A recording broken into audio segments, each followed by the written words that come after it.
On a scale of 1 to 10, with 1 being the worst possible and 10 being the best ever, how would you personally rate your childhood? 10. 10, really? 10. And why? My food. My grandpa, my grandma, they held me down. Like, you gotta think where my grandpa came from, bro.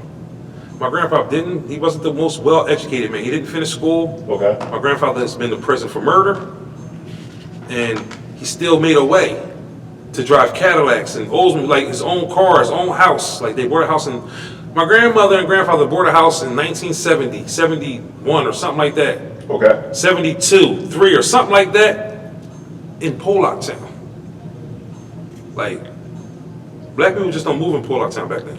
My folks are from the Foggy Bottom, as they call it, 2nd and Line Street, down about 2nd and Beckett, down the bottom. Okay. They moved from 2nd and Line to 11 Line Street to Morton Street, Pollock Town. Right.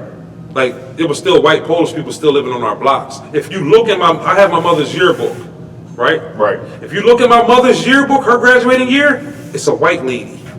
Her address is 1099 Morton Street. Yeah, the addresses are. Remember back then they would have the address under your Right, name. right. So I'm like, damn, Ma, you went to school with the lady whose house we live in. She said, yeah, I know that. I know her. But it's like, my grandfather, he came from the mud. I'm talking about a guy that stopped going to school in 6th grade. Right. You know what I'm saying? Stopped going to school in 6th grade to working all these jobs to ending up at Campbell Soup. Okay. Great job. Left there, went to CCMUA, tremendous job.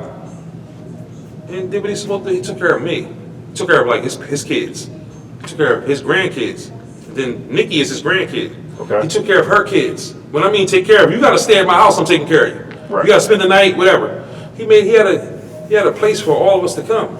Okay. Like, I never I don't regret none of it. The only regrets of a child is like my father not being his present, but the way my pop held me down, Right. I don't even miss my pop. I don't miss my father. I love him. I don't even hold nothing against him. Okay. Like, I see my pop and it's like I hug him and cry, just like as if he played a part in every day of my life. Because my grandfather, he instilled that. My grandpa was thorough, bro. Got it. Thorough, extra sturdy, like stand-up guy.